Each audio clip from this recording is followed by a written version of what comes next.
Menuju ke posko pengungsian BNPB di Kabupaten Tanah Datar bersama jurnalis Kompas TV ini Putu Trisnanda. Putu, bisa Anda laporkan saat ini apa yang terjadi di sana?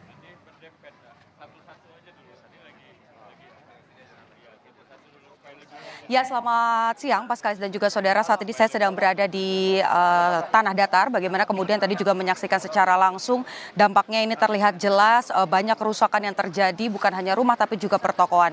Tadi BNPB dan juga sejumlah jajarannya ini memberikan bantuan, tetapi banyak aspirasi yang kemudian disampaikan oleh masyarakat. Lebih lengkapnya lagi soal penanganan kemudian sikap dari pemerintah, saya akan mengajak Anda berbincang dengan Kepala BNPB, Ledjen Soeharyanto. Selamat pagi, Pak. Tadi ada banyak sekali, tapi kalau yang paling keras saya dengar tadi tentu soal bagaimana perbaikan rumah, opsi relokasi, dan juga soal mitigasi. Nah, kalau dari BNPB sendiri bagaimana Pak melihat aspirasi dari masyarakat? Baik, terima kasih ya Mbak Putu.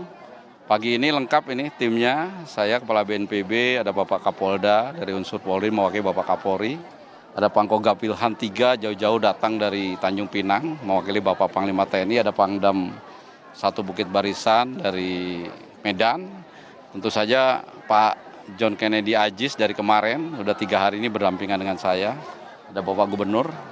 Jadi hari ini setelah 4 hari terjadi bencana, ini kami sudah 3 hari di sini. Kemarin kita sudah tinjau titik-titik yang rusak ya, dan sudah ada solusi.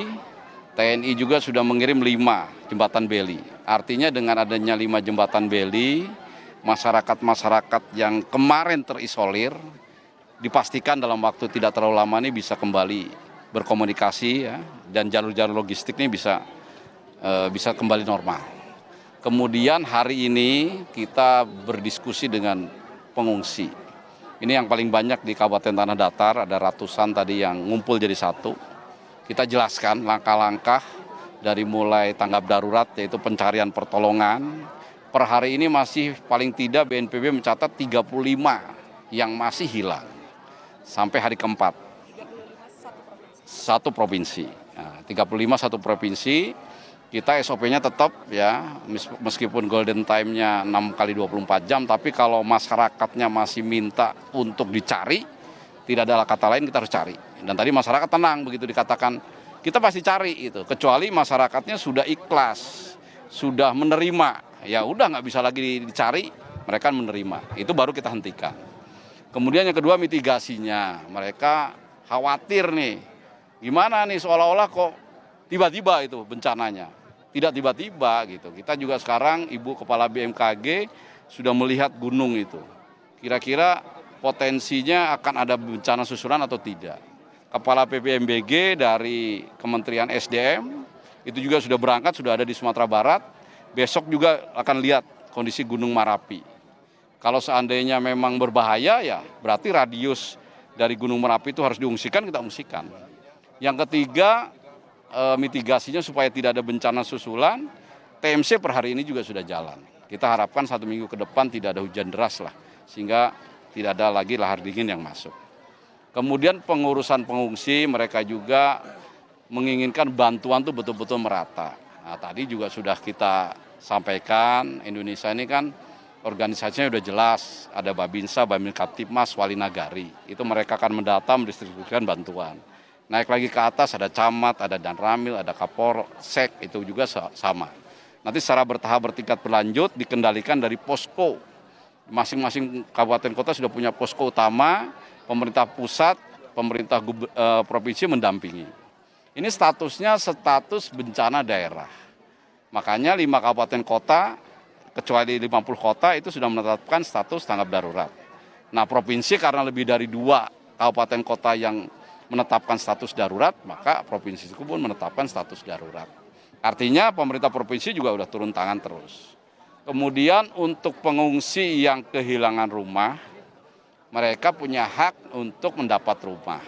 Ada opsi relokasi, ada opsi in situ.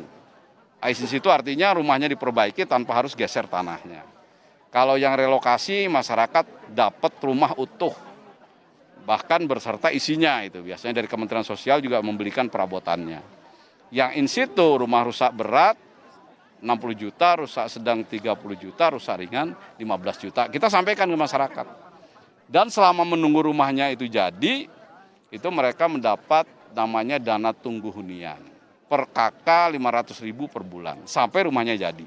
Biasanya cukup 6 bulan itu rumahnya sudah jadi. Seperti itu. Oke, Pak, ini tadi juga yang menarik adalah ini berbeda dengan di Agam ya. Nampaknya pengungsi ini jumlahnya cukup banyak di tanah datar.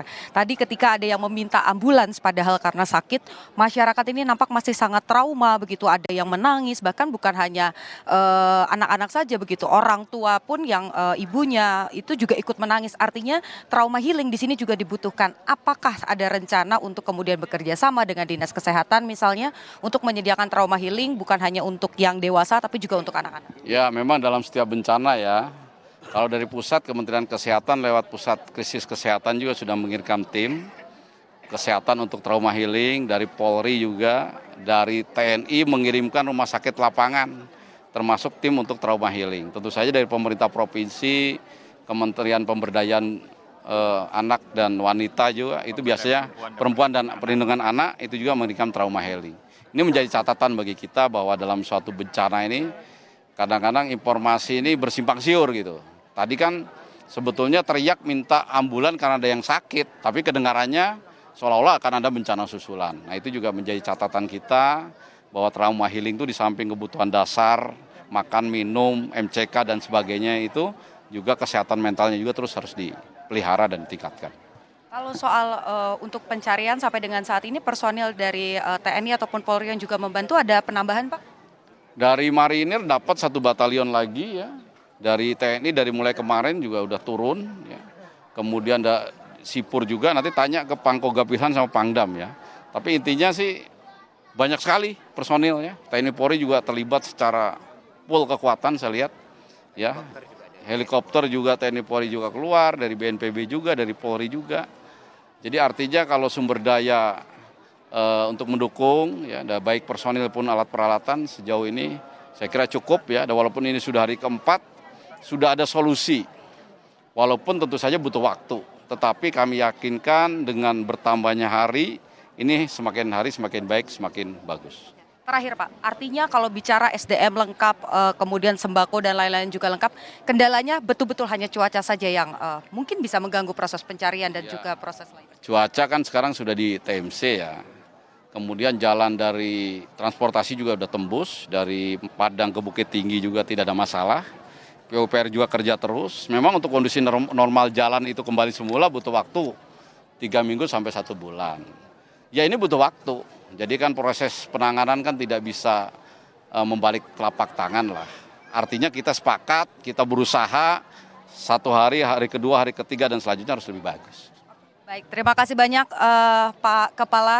Mungkin mau melanjutkan aktivitasnya, dialog dengan yang lain. Bapak Gubernur boleh sedikit Pak, ini kayaknya masalah soal relokasi ini juga opsi-opsi ini masih terus ada. Boleh. Artinya kalau memang dari Agam misalnya, kalau ini kan baru dialognya dibuka pada hari ini. Tapi kalau di Kabupaten Agam sendiri, apakah sudah ada lokasi yang kemudian ditinjau atau masuk ke dalam proyeksi ini bisa jadi lokasi untuk relokasi masyarakat?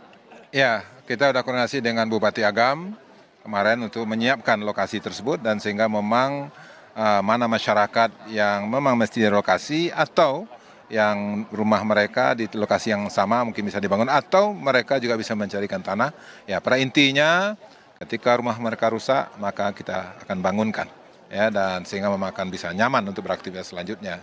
Tapi kalau untuk daerahnya Pak, sudah ada kira-kira di daerah mana yang aman, yang jauh dari aliran lahar sungai? Kita lagi berkoordinasi dan kami juga tugaskan dari Tarkim Provinsi untuk juga melihat potensi-potensi atau daerah-daerah yang bisa kita gunakan untuk itu.